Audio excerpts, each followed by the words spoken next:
In this video, we're going to be talking about all the inputs that are located on your IFP. For most of you, you won't really need to worry about this because we've purchased adapters for all of the IFPs in these classrooms, so that you only have to plug in your laptop into the adapter, and that the adapter will then plug into all of these different inputs for you. Our goal was to get it so that you would have the least amount of plugging and unplugging to do when you move from room to room. But I do want to go over these inputs just so that you know what they are in case you ever need to use them. Or you might take a tip for when you install that home theater that you've just purchased for your house. When we look at the front panel, down on the left-hand side here, we have multiple inputs. You're starting over on the left-hand side, we have our input. It's a 1/8 input for headphones. We have the same thing for the microphone. So if you want to plug a microphone into this television, or if you want a student to just be listening to something and nobody else can hear it, you'll use that headphone input. Our next two inputs are called USB inputs.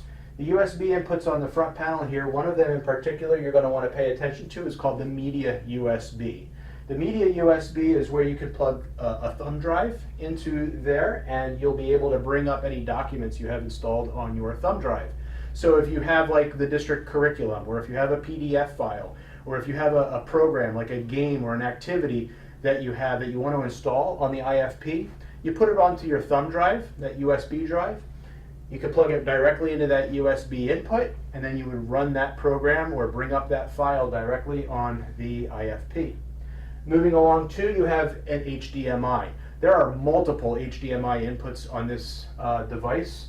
We have one on the front panel, and then we're going to have some over on the side, and we're going to have some underneath. The HDMI inputs are your high definition inputs. That carries video and sound. So when you have a device, a newer device, like your laptops, or let's say you are home and you're plugging in sound systems, many of those plug in with HDMI. Those carry, again, video and sound. Let's move over to the left panel of the IFP and take a look at what inputs are over there. Here we are on the left side of the IFP. The left side also has many inputs, and these are some very important inputs as well. Starting at the top, I have an input called OPS PSC USB. That is if I have a separate CPU. I could have a whole separate hard drive hooked up to this IFP and plug it directly into there. You're not going to need to worry about that. The next four are very important. The next four are called touch USBs. These are USB touches that allow you to control your device by touching the IFP screen. If you don't plug your USB device into a USB touch, you won't be able to control your computer from the IFP. You'll only be able to control your computer by going over to the computer and actually using the mouse and typing on the keyboard.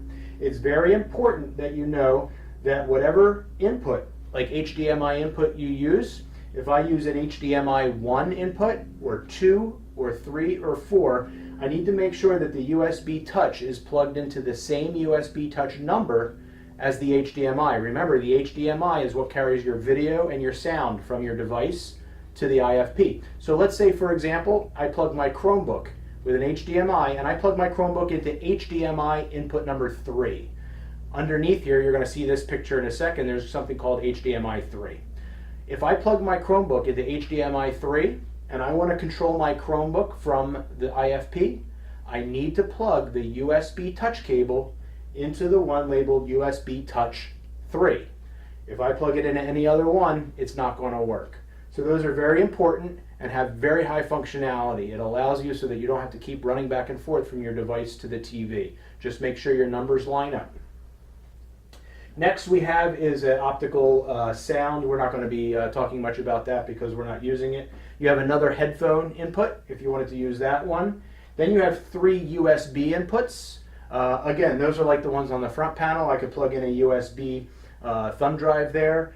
You can see if you see one here, I have the dongle to get onto the Wi-Fi. That's connected into one of those USBs. You'll notice that one is a white USB and then the other 2 are blue. That just represents that one is a USB 2.0 and one is the other 2 are USB 3.0. That has to do with how fast it can transfer data. The blue ones are much quicker than the white one. So those USBs are for that. Sometimes you'll plug in a USB also if you need to power a device. Some devices like your visual presenter might have a USB input. Instead of plugging it into the wall, it'll draw its power from the IFP and it'll plug into the USB. Moving right along, we have a red and white input. That's just like the old-fashioned TVs. Red and white carry sound. The red and the white will give you stereo sound. If you only plug into one, it'll only give you mono sound. But again, I don't think we're going to be needing to worry about that because we have technology that really doesn't utilize those sound inputs anymore.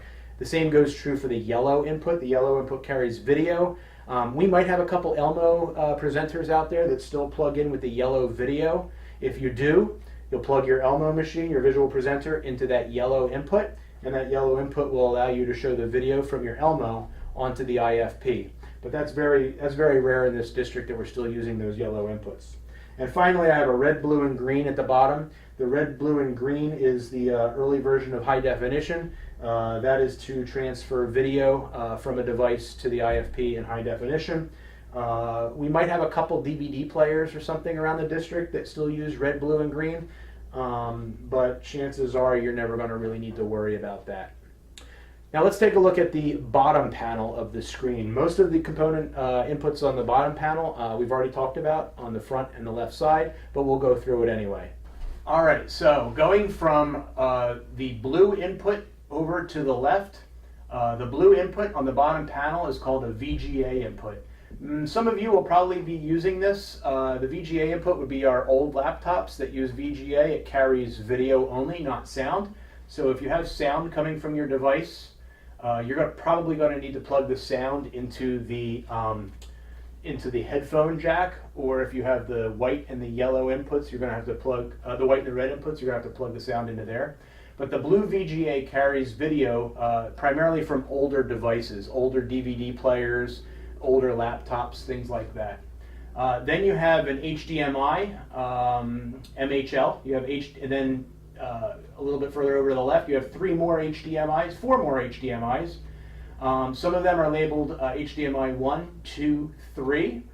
Remember, it doesn't matter which one you plug it in, but just make sure that the USB touch is plugged into the same number as the HDMI is if you want to be able to control that device. The HDMI out, most likely you're not going to use. That's if you want to throw the video from whatever's on the IFP out to another device. I think the IFPs at 65 inches are large enough. I don't see us throwing out the video to something even larger than that. But you're not going to plug your device into HDMI out because chances are you're going to want your laptop or Chromebook image to show on the IFP. So you're going to plug it into all the other ones, not the one that says HDMI out. And finally, there's one called LAN, L-A-N. That is if you want to connect your IFP as a hard wire up to the internet. We do have this one right here that you're looking at now is using the dongle to hook into the Wi-Fi, but this does have the capability of plugging using an Ethernet cable from the LAN connection directly into the wall to be able to access the internet. And those are all the inputs that we have on the IFP. I know it's enough to make your head spin. You've got the USB touches and the HDMIs and the VGAs and the component. I get it. It makes your head spin. And most of you won't need to worry about that because we did purchase those adapters to minimize the amount of plugging and unplugging you're going to have to do. But I did think it was important they understand at least what those inputs are and what they look like.